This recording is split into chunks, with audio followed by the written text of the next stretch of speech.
How's it going? Woodspoon Supercoach here. Metamorphosis has pulled ahead in the Group League ladder.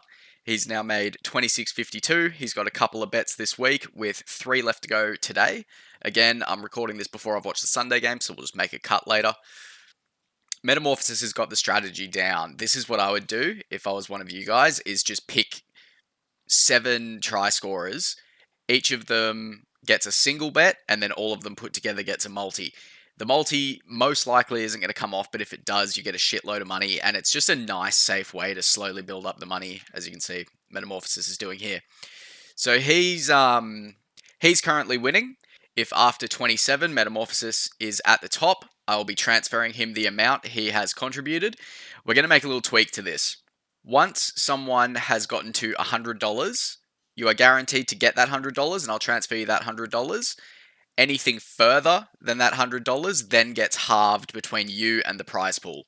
Because if someone hits a $1,000 bet, I'm already investing a lot of money into this channel. At the end of the year, I don't want to put any money I may have potentially made back on this channel gone to one viewer, when I can use that money to better the channel, do more stuff, and make it a better experience for people watching. So trying to find that middle ground of making it a nice prize for the person who contributes the most, while it doesn't take too much away from the winner of the Supercoach League. Yeah, I think I'm pretty happy with that. And while we're on the topic, once the channel gets monetized and starts to generate a bit of money, I'm going to put a decent percentage of that back into the channel for prize money, so we can just keep this bitch growing. So yeah, good luck, Metamorphosis, particularly on that Jermaine Hopgood one. That could push you way, way ahead. Now let's check who's leading the group league. I'm ranked 9th at the moment, which I'm pretty happy with. Oh no, 25th. Still got a few players to play. I've just realised there's still games to be played. So Finn, the coach of the White Line Sniffers, hopefully today doesn't affect you too much, and we'll see you at the top once all the games have been played. Let's move over to the games now. Starting off with a big upset from the Rabbitohs to the Panthers. I've been saying it, Panthers are a bit un-Penrith-like at the moment. Yeah, they've got Edwards out, Cleary out. They'll come back stronger, but this is still uncharacteristic for them. Normally, it's just that next man up mentality. They come in, do a job, which can be said for Jack Cole here. He's probably set to make some money. I can't imagine many people went with him. With a break even of 48, meh. Keon Koloamatangi getting back towards what we wanted him to in the preseason. Still got a break even of 100, so he's not a play yet. But when Latrell Mitchell comes back, I think that could be a decent play for an underperforming gun. Speaking of underperforming guns, Isaiah Yeo, he was stressing me out this game. He's still going to lose 40k. If he didn't pull it back and score that 60, I would have sold him this week. But a 60 in a well-beaten team, I think there's other priorities that I need to sort out before Isaiah Yeo. Although saying that, my trade situation is looking pretty healthy. We'll keep Yeo. We'll give him another week. And obviously, once all these injured players come back for Penrith, that will affect him better as well. I'm a little bit worried with his ball playing doesn't really contribute to Supercoach much. In a lot of games, he's kind of taking a halfback role. He's like 1 or 2 off the ruck. And when there are scoring opportunities, he's just too early in the play to benefit off it. This could just be him shifting his tactics a little bit because of the outs, but we'll keep him for now. Other mentions, Jai Gray doing very well in place of Latrell Mitchell. Peter Mamazelis, he was the option all along.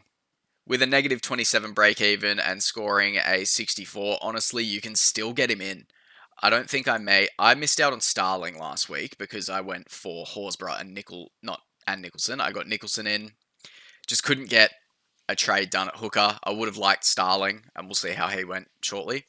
Shout out to Xavier Savage for being a selfish prick and not giving Owen Paddy the ball when he was clear under the sticks, and would have boosted his generation and let us keep him, but instead he decided to hold the tackle, and that was ridiculous that he didn't pass that ball.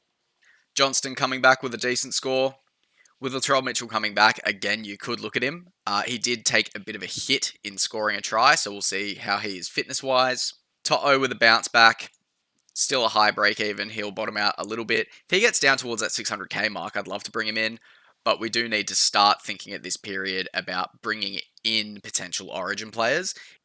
It is only round 4, but if you have a lot of Origin players, you need probably 3 weeks to shift your team around coming into Origin to get it prepared.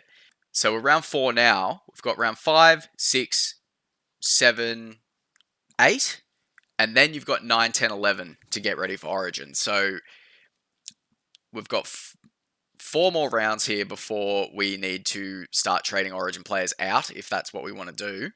So are you going to bring in an Origin gun for 4 games to then trade them out, to then maybe bring them back in again post-Origin? It's a lot of trades. If you're stuck between 2 players and one doesn't play Origin, I'd go with him. It is very early to be talking about this, but it is something to keep in mind. As for poor scores, Cody Walker not doing too good. Scott Sorensen obviously got knocked out. Garner and Laurie plodding along. IPAP with a better score there. Still a huge break even though, so we won't be touching him. Jamie Humphries with a bit more of a chill score, so maybe we can look at getting him. I know I was keen on that last week. Not sure if I can make it work. He'll also lose the goal kicking when Troll comes back next week, so that's a big talking point that we'll go over later, is can we get Trell in and what would we have to do that, because he is up towards 900k. Next game, Roosters-Titans. So glad I got Tino in here. Nafahu White, who I traded him in for, got the exact same score, but Tino will make more money than Nafahu White will with that same score. Projected to go up 45 against a 50. Okay, so the rolling averages, I've got that wrong, but Tino's the guy I want in my side. A guy rising from 530k is more valuable than 430k, so. Sandon Smith, I bit the bullet and got him back in, and it was the right decision with a 57 there. With his negative break even, he's going to generate some cash. He's so annoying. Like, he's the definition of rocks and diamonds. Like, I played him this week because I had to, and was fully expecting that he might get a 12. But he does have these okay scores in him, and as long as he's getting them occasionally, it'll keep his cash gen nice because his break even's alright. So maybe we hold on to him just a little bit longer, and if I can generate some cash elsewhere, then I could flick him up to a mid-range gun. Toya with a bit more of a normal score here. He'll still make us some nice cash. Jaden Campbell, I know, is a popular option. Hasn't scored too much to make money, but you're not bringing him in to make money. You're bringing him in to make points. Let's have a quick look at the Titans draw. I've redone this table as well. We'll go over this in a bit more depth later. Titans. So, Dolphins, St. George, Canberra, Queensland, Bulldogs. That's a fucking great draw. You can see here that their average Supercoach scoring of 884 is pretty good. Sorry, pretty bad. I've confused myself with the colours here. They have only played 2 games. I think with that draw, the Titans could be worth taking a risk on, particularly with Campbell. Brimson was a bit of a passenger this game. How did he go? About the same, funnily enough. Exactly the same, funnily enough. With a huge break even, though, I don't see him as an option. If it was me, 700k for Jaden Campbell, I think I'd have to sacrifice too much in my team to bring him in. So not too keen on that. Tedesco with another good score. Still losing cash. He has to go pretty high. He has to go pretty hard to maintain that value. Hopefully we can see him bottom out. And I think that's everything for this game. The Suncorp Derby. Shibasaki with an 116. He's just the guy. If you missed him, that sucks. I did recommend still bringing him in last week if you did miss him. He's going to go up a lot. So his rolling average is pretty high. The 83 is going to fall out. The 100 and whatever is going to come in. He'll be looking at about a 70 to 80 rolling average. I think he could go up 100k this week. Let's say he does go up 100k. Do you then pay 400k for him? Let's consult the draw. Tigers, Roosters, Warriors, Bulldog, Penrith, Souths. This next bunch of games, pretty good. So I think yes. And I think the same can be said for Jesse Arthurs, who we have to scroll down for, unfortunately. Negative 14. He's 450k. So if we have a look at his average, and 100's dropping out, a 35's coming in, still a pretty good average, little bit less than Shibasaki. I think we'll see Jesse Arthurs get to 500k this week. At that point, it's too late.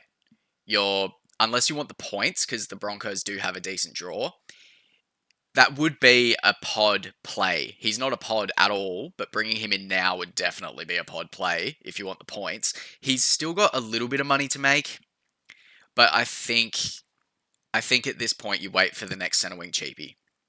Gashevsky with a better score this time, but I think he isn't going to make too much more money. Payne Haas just doing what he does every week. Break even of 4, scoring an 82. Pretty sure that's an updated score. He's going to be up towards 850. And the ship has well and truly sailed on Payne Haas. If you're bringing him in for 850, that's crazy. You can bring Latrell in for that money, which is a lot riskier. But I think if you've missed out on Payne Haas, it's time to look for the next option that people are going to be flocking to, which we'll check the Warriors scores once I've watched them play. But Mitch Barnett is bottoming out a little bit. He could be an option. Corey Pakes had another great game. Another big score to keep that cash injection going, which is really lucky for me because if that didn't happen, my hooker is looking a bit dire. Reece Walsh with an average score. 150 break even. Jesus Christ, he's going to be cheap. Broncos do have a good draw coming up though, so I think he can turn that break even around. But if he drops down to 600k, if we can get a Walsh at Pappenhausen price, I'll be taking it. Piakura with a 7. Which, funnily enough, is 20 points more than he scored last week. Don't go there. As for the Dolphins, Asako, this is just what he does. He scores 30s, and then occasionally he'll get an 100. I don't think his average is going to be good, especially with how the Dolphins are performing. I don't like it. He has moved, so he doesn't have glue hands inside him anymore, but I can't recommend going anyone from the Dolphins, unfortunately. Some upsets this round. Dragons taken out Storm. I think in Supercoach, this game was a Gutherson versus Pappenhausen play. Gutho with the smaller break even, so he doesn't have to do as much to make money. We'll start with him, a 48 with a negative 48 break even. He's going to quite comfortably get to about 750k, maybe more. And this is pretty much what if you bought him, this is what you wanted. You wanted the mix of points and cash gen, and you're getting both. Whereas Pappenhausen, not as much with the cash gen, but he's got way more X factor, he'll get more points, and I think off the back of that, in the long run, will make more money. The Dragons typically are a team that every now and then, they'll go on a run to start the year and then end up finishing 9th. They have had a lot of ins and outs this year at the Dragons, so maybe they break that curse, but for me, it was a very obvious pick to go with Pappenhausen over Gutherson. Both are good picks, though. Cameron Munster with a bit of a mess score. Not terrible. Still projected to go up a bit of money, which we like. Harry Grant just not scoring gun scores. If we see him continue to score like this, drop a bit of cash, maybe during the Origin weeks he plays smaller minutes. After Origin, he could be very cheap. Fingers crossed for that. Wishy, not looking like the Wishy of last year, unfortunately. Not an option. Howarth with a bit more of a lackluster score. Still got a negative break even though, so I wouldn't be too upset with that. As for the Dragons, Ilias and Sloan both shitting the bed. Hamish Stewart, scoring about the same as Royce Hunt, but because of the break even, he will make money. I think the last 2 cheapies in everyone's teams that are kind of causing problems, like your Royce Hunts, your Voimungers, all them, you need to get players in that sure will score the same as them, but will actually make money and get you just out of that 200k gutter, get you to hopefully 250, 300k, which lets you move to a bottom end mid-ranger, and then you just continue to improve from there. So I'm pretty sure he changes price this week, but he could still be an option if he's only going up a little bit and you can afford it. Couchman was good. Gula, this is his worst score of the year so far. Low break even. I'm happy with it. He's going to make money and do the same thing I was just talking about for me. Val Holmes with a decent score. Scoring to his value? No, still under his value. So let Val bottom out a bit, I think, still. He also has Origin coming up, so if he gets picked, that is, I can't see him missing out because he's playing pretty well. Cowboys Raiders, yet another fucking upset. Jake Clifford had a great game here, so I think that's curtains for Duffy. With a performance like that, I don't see him getting the spot back. Drinky and Dearden and Bateman and Tuolungi and Nanai. The Cowboys, they were just up for this. I still don't reckon buy any of them. Purdue is not a sell. He's gotten a couple of decent scores to kickstart his cash injection, which is really nice. That runaway try last week was huge. So if you've got Purdue, I've got him as a non-playing reserve. He'll make me some money. I can make some moves down there later. Owen Paddy, who should be on about 40, but Xavier Savage doesn't know how to fucking pass the ball. Starling with a 49. You'd be happy with that if you picked him up. Set to make a lot of money as well. I'm sad I missed out on that, but it was either him or Nicholson. And Nicholson with a minus 42 at 336k, there's a world where he gets up towards Starling's price as well, so I'm just making the money in a different slot. Horsburgh didn't have the best game. I saw a post from Whisperer saying it might be time to look at selling Horsburgh. That's fucking crazy talk, bro. Crazy talk. He's had one off game. Sure, there may be a little bit of tension between him and Ricky, but the thing is, once you get through that tension once, it makes getting through the tension again much easier because they know they can have honest conversations with each other. If we see Horsburgh get a minute reduction, he's still got a -7 break even. He would have to shit the bed royally to stop making money, to stop scoring points, and stop being a good option. Even if we see him get reduced minutes, you still keep him until he tops out. Don't let big podcasters influence your decisions, because if you're selling Horsburgh off the back of that, I gotta say, Whisperer, that's a fucking poor call from you, dude. Don't let big podcasters influence your decisions, as the Insight boys, I believe, would say. And that includes me. Don't say everything I say. Don't take everything I say as gospel. Sure, I'm ranked 588 at the moment, but there's not much in it. I'm not head and shoulders better than most super coaches. I've just gotten a bit of luck on my side and made the right decisions. It can all go tits up. It could go tits up this afternoon when the next two games are played. Sharks Bulldogs, yet another upset. Jacob Preston's gone fucking massive for the people who held him. 3,000 trade outs. That sucks. That really sucks. And he's actually a bit of a target now at 586k, projected to go down more. He's stabilized that break even with a huge score. I think we can look at him next week. 12% of teams, he was much higher. That's really rough if you sold him. If you sold him, I don't think it was the wrong decision. It just fucked you. Like, you can still make the right call in a scenario and you get unlucky. It doesn't make the call wrong. It's just that the stats and the data weren't indicative of the result. Fanua Blake with a better score this week. Owners will be happy with that. Still going to lose a bit of money, but not much. Kale Iro, if only he was a cheapie this year. He's finally scoring tries, getting attacking stats. We just couldn't get him last year.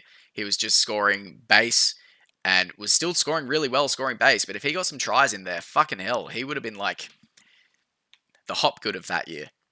Hines with a reasonable score. I don't know if these ones have been updated yet, so he might crack the 60. But again, it's a 60. Sure, that's under his value, but there's so many people talking about Hines being a sell. Hines with a 60 being a sell means that Munster with a 44 is a sell. That Isaiah Yeo over the last few weeks is a sell. That Jesse Arthurs this week is a sell. Don't be too reactionary with scores. Individual scores don't matter if you're playing the long game, and it matters about a player's score for the duration of their stint in your side. Don't sell Hines unless you absolutely need to. If you're doing him to a Latrell or him to even like maybe a Payne Haas, sure. But if you're just selling him because you don't think he's scoring well, you're delusional. He hasn't had these crazy attacking stat games and he's still getting 60s and shit. They will come and he will score tons. He scored a ton last week. The chat around this selling Hines shit is, I can't make sense of it. Alright, cut to once I've finished watching Manly spank Para. And hopefully in the next few seconds, I'm cracking a tin with a big smile on my face. See you in a sec. We got the win, but at what cost? We've lost Turbo again. Honestly, at this point, I'm numbed to it. Last week when he went off early, just when shit starts happening, it's just when there's smoke, there's fire with Turbo, unfortunately. But I did sell him. So if you do still have Turbo, he'd be a great flip to Latrell Mitchell. And after thinking about it a little bit, I think that's probably the only scenario that you would want to trade to Latrell Mitchell, because there's been a lot of trading going on at fullback already with Pappenhausen and Gutho. If you haven't done that, then sure, you can play a bit of fullback roulette. But if you've been spending a lot of trades down there already, I can't recommend it. Ruben Garrick with an okay score. In hindsight, Terrell May was the captain that I missed, but I kind of rushed my choices there. And Olakwatu with a decent score again as well. So nothing too crazy going on here. Hopewadi got his try, so he scored a nice 87 with that, playing fullback for the second half. It'll be interesting to see how he goes with a full game at fullback and see how his points go. He could be an option that everyone's going to flock to, which is why I started with him. For the Eels, Iongi with the 29s, lackluster. Not too much going on here. Zach Lomax scoring a low again. Low as in below his average. Moving on to the Tigers Warriors. Terrell May with pretty much a ton. He'll probably update to a ton once the offloads are calculated. So huge from him. It's not super relevant because everyone's fucking got him. 54% of teams. It is kind of wild that half of people don't have him. But yeah, most of the people you're coming up against in the rankings will have him. So yeah, just sit back and enjoy what he's doing. It's Payne Haas like, but it's just not getting the same sort of hype because it's a bit more.